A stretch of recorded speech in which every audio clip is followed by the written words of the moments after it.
What's up guys, Houndish here, and today we're jumping in with some Destiny 2 news and a couple of updates. So firstly we have some words from Bungie. They talk about recent changes to Guardian game scoring, as well as clarifying some recent updates. But we'll also talk about teasers for upcoming content, as well as a roadmap of what we can expect in the next couple of months. That also includes exotic reworks and buffs, upcoming hidden content, and a few other items which we'll break down in the video. So, as always, I hope you enjoy this one. But firstly guys, before we get going, the video today is sponsored by Raycon. And if you love listening to music, radio, or podcasts on the go, or if you like listening to Mozart when you're working out, or maybe hip hop, or even death metal, any of those are cool if you ask me. I kinda like all of them. And Raycon have the solution to all of your audio needs with their everyday earbuds. And so these things look, feel, and sound better than ever, featuring optimized gel tips for the perfect fit. I have pretty large ears and they're incredibly comfortable. Plus, of course, they can be adjusted to fit even if you're on the move, and they offer 8 hours of playtime with a 30+ hour battery life when charging via the capsule. But on top of that, and all importantly, they sound awesome no matter what you're listening to. And versus other high-end audio products, they're certainly more affordable, but they managed to do so without compromising on quality, which is a big plus, and it's why they have tens of thousands of 5-star reviews. But they also have loads of built-in touch features, allowing us to control volume, skip tracks, pause and play, or even take calls. And they've got pretty awesome noise isolation and awareness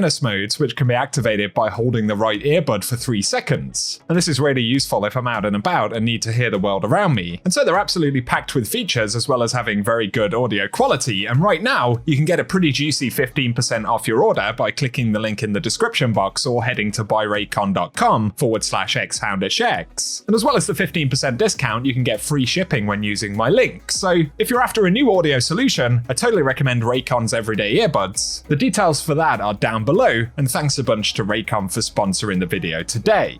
Now though, getting into the Destiny content for today, a couple of quick updates initially, and Bungie remind players that resets will now take place at 10 AM PDT with the clocks changing, so that'll affect folks in the US, and I believe it's just another couple of weeks until the clocks change in the UK, so something to keep in mind there. Otherwise, in case you missed it, Bungie did reveal that there's going to be a Destiny 2 Ghostbusters collaboration kicking off on March 19th, and some of the items for that collaboration are visible on screen. Yes, it's certainly a bizarre one, but as I've recently learned, there is a new Ghostbusters movie this year, and Sony are also the publisher for that. So yes, they're using Destiny as a marketing tool for that. Feel free to give us your thoughts down below. And with mention of more items being added to Eververse, it also appears that the silver currency may be on sale with a 20% discount starting soon, according to some data mines. So another kind of strange one. Obviously, Bungie are trying to drum up more interest around Eververse and microtransactions. So let us know your thoughts about that in the comment section as well. Otherwise though, Bungie offer some updates about Guardian games, and they say they've just issued a change to apply scaling to focus activity scoring to help balance out the population difference between classes. And this week they have issued a fix, but they say they've given a boost to Warlocks and Titans over the weekend based on previous class concurrency. And although the overall event scoring is based on average medallion score, focus activities have been dominated by Hunters due to them having higher numbers, and players understandably switching over to Hunters to get more rewards. So Bungie are aware that players are changing from their main class to join Hunters, and of course there are a number of advantages to that if you're trying to get various quests done, or get the focus activity rewards, which is one of the most appealing ways to farm weapons. But I guess in a way it kind of points out an inherent flaw with the Guardian games, especially given that Bungie are giving extra rewards to the class that's in the lead. It sort of changes player behavior a little bit. Maybe there was a better way to do that. Give us your thoughts down below.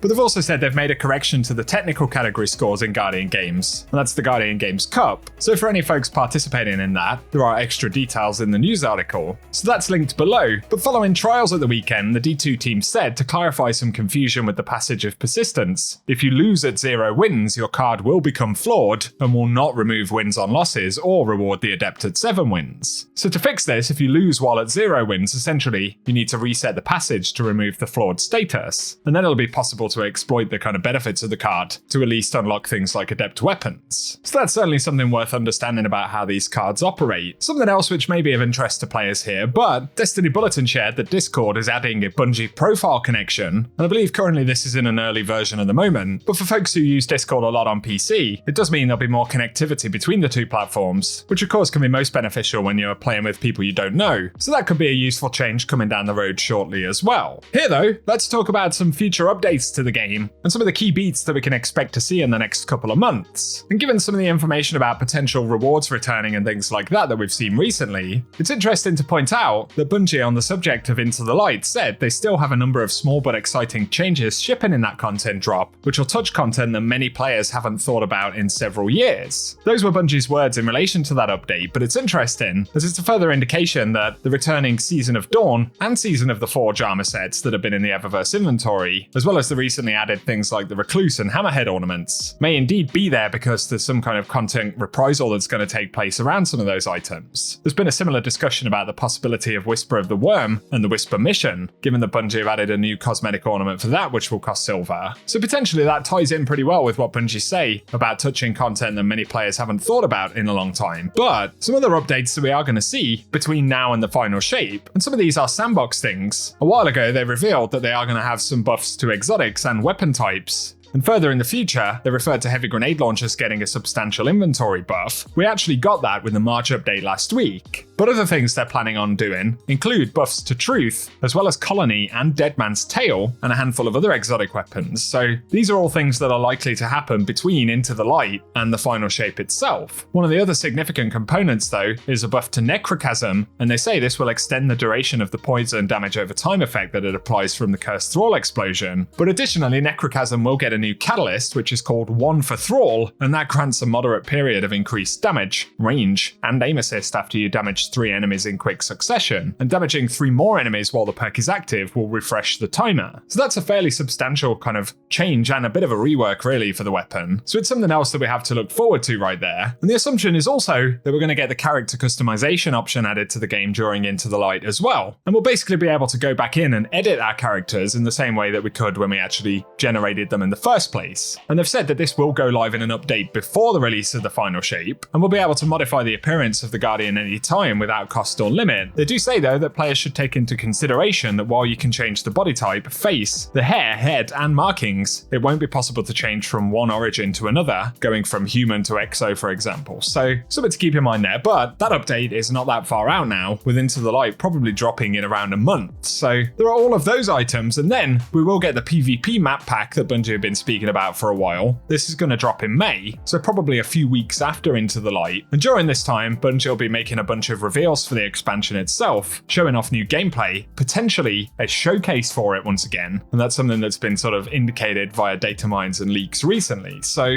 things are going to get very interesting starting next month especially. But another change, which has sort of been off the radar a little bit, as Bungie haven't spoken about it in twids or things like that, but during a live stream that Dado did, Joe Blackburn jumped in, and he happened to mention that shader icons are getting an update in the final shape as well. So he described this as a quality of life update, and Joe Blackburn had said that the icons for shaders will be much more detailed. And when they asked him if this will show more colours that the shader will actually apply, Joe Blackburn simply said yes. So I'm not sure how they're going to go about that. They might change the icon up altogether, but the ultimate goal is for shader icons to better represent all of the colours and sort of visual effects that are going to appear on the armour itself. So that's something we'll see in the final shape specifically. Otherwise though, we are going to get a whole bunch of other updates between now and then, and I would imagine that Bungie are going to start talking about those very soon. So if you want to stay up to date with more Destiny content, be sure to keep it locked and loaded here on the channel. But if you've enjoyed the video today, a rating really does help us out, and also be sure to share any thoughts you have in the comment section as well. Otherwise though, thank you as always for tuning in, and whatever you get up to, I hope you guys have an awesome day.